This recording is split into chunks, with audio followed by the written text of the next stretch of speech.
Welcome to After the Bell, the capitalists versus consumers daily market report.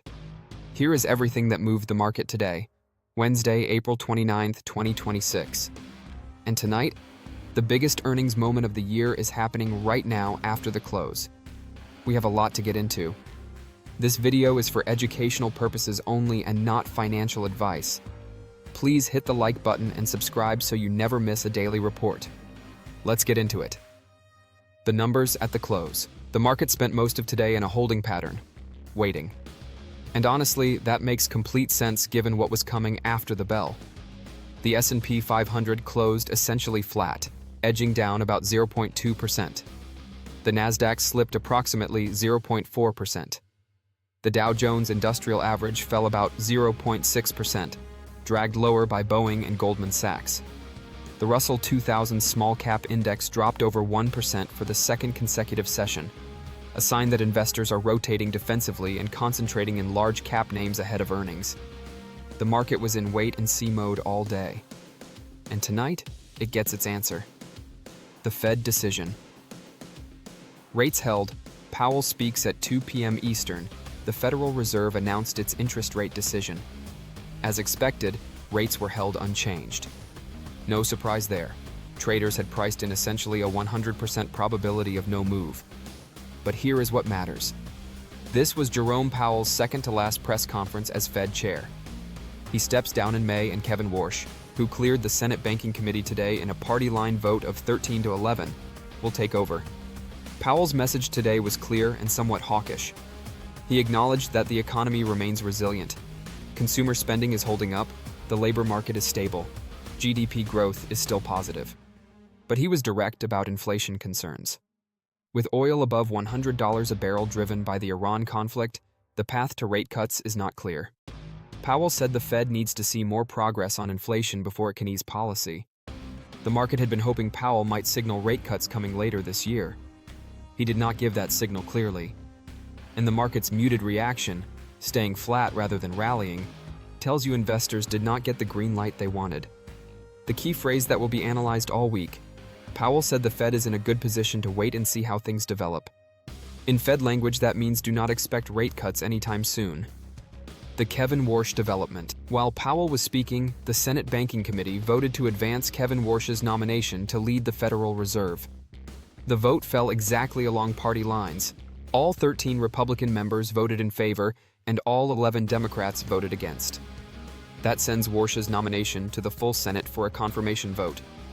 With Republicans controlling the Senate, his confirmation is now essentially assured. Jerome Powell's era at the Fed is ending. The Warsh era begins in May. This matters for interest rates, for inflation policy, and for every borrowing decision Americans will make for the next 4 years. We covered the full breakdown of what Warsh means for your money in a recent video. Link in the description. Winners. During today's session, despite the cautious overall tone, several individual stocks had strong days. Starbucks climbed nearly 5% after reporting earnings that beat analyst expectations on both revenue and profit. Global same-store sales rose 6.2%. The company's turnaround efforts are showing real results after a difficult period. CEO Brian Niccol's strategy appears to be working. Visa surged more than 6% after crushing earnings estimates with 17% revenue growth, the strongest increase since 2022. Visa's CEO said consumer spending remained resilient during the quarter. That is an important data point given the record low consumer sentiment readings we saw last Friday. People may feel bad about the economy, but they are still spending. Seagate Technology jumped more than 16% after posting an earnings beat and stronger than expected outlook. Morgan Stanley reiterated its overweight rating and top pick status on the stock. T-Mobile climbed 2% after surpassing earnings expectations and raising guidance. Bill Ackman's Pershing Square went public today, raising $5 billion in an IPO on the New York Stock Exchange. The fund trades under the ticker PSUS and the asset manager under PS. It priced at the low end of expectations. The deal was originally targeting up to $10 billion, but getting a $5 billion deal done in this environment is still a meaningful achievement.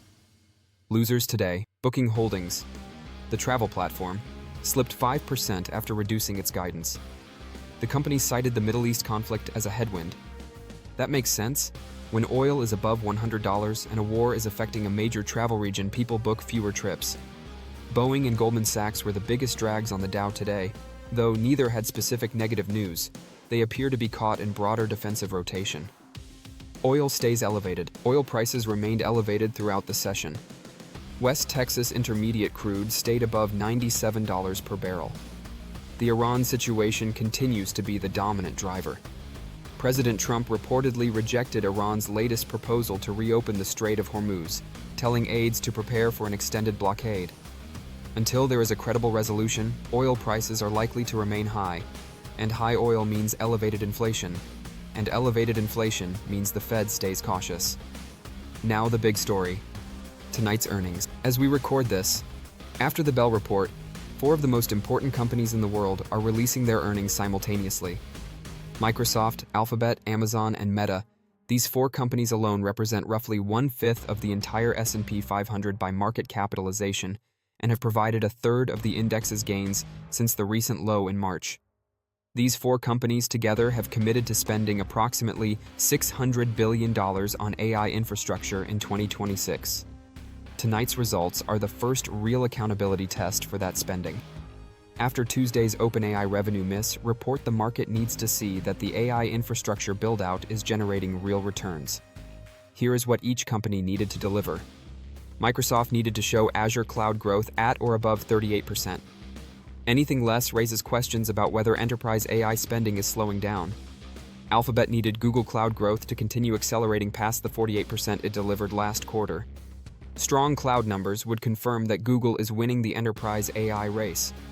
Meta needed to show that its massive advertising business is still growing despite spending $115 to $135 billion on AI capex this year.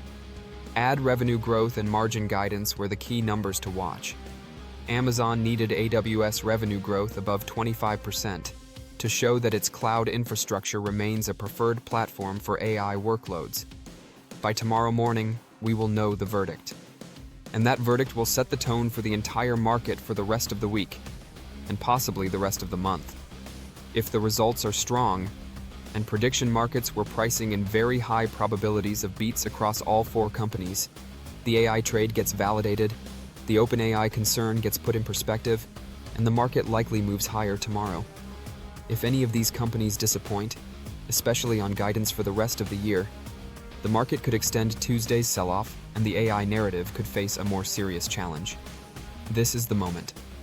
After months of record-high valuations driven by AI optimism, tonight is when the rubber meets the road. What to watch tomorrow? The market reaction at the open tomorrow morning will tell you everything about how tonight's earnings were received. If futures are sharply higher after the close, that means the reports were strong and the AI trade is back on. If futures are lower tomorrow morning, we have a problem. Apple reports earnings tomorrow after the close, the final piece of the mega-cap puzzle this week. Also watch the GDP report releasing tomorrow morning.